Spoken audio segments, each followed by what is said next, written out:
The NFL will insist that rest doesn't give you any form of measurable edge, but I think we know better. Two of the biggest circled rest situation this year proved to be massive edges. The second of which was this past weekend when the Pittsburgh Steelers played at home after a bye week against the Cleveland Browns, who were playing on the road following a trip to London.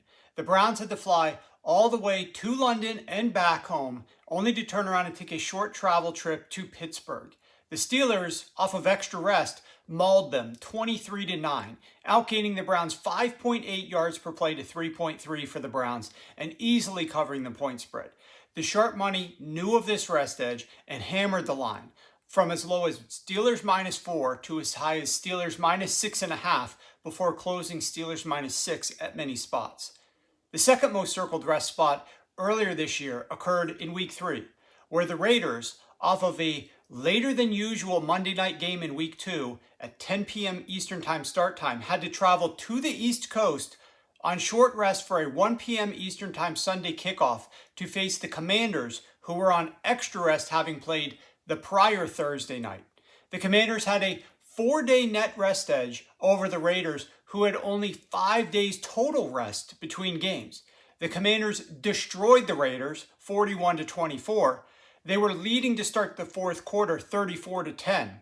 And the Commanders outgained the Raiders 7.4 yards per play to 5.7, covering the -3 point spread easily as a favorite. And this was despite the fact that Washington had to start backup quarterback Marcus Mariota.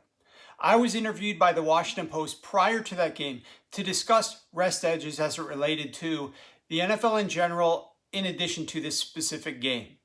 It was a simple reminder that rest edges do matter. As I was quoted in the article, I've always believed the best teams and coaches can overcome bad net rest, but that doesn't make it fair. And what I meant by that is that there is an edge that is gained when there is a rest disparity, and that most of the time, if that adds up too much in the favor of certain teams versus others in the same season, it's patently unfair.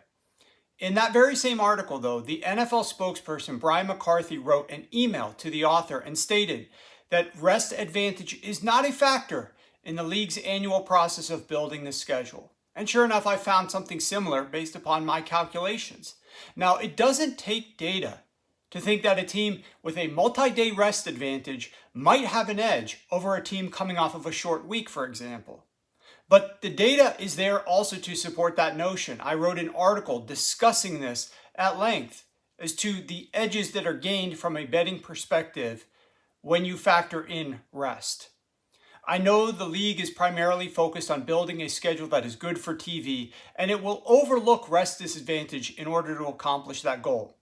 But knowing which spots to circle as it relates to rest is absolutely advantageous when betting on these games, and that appears unlikely to change anytime soon.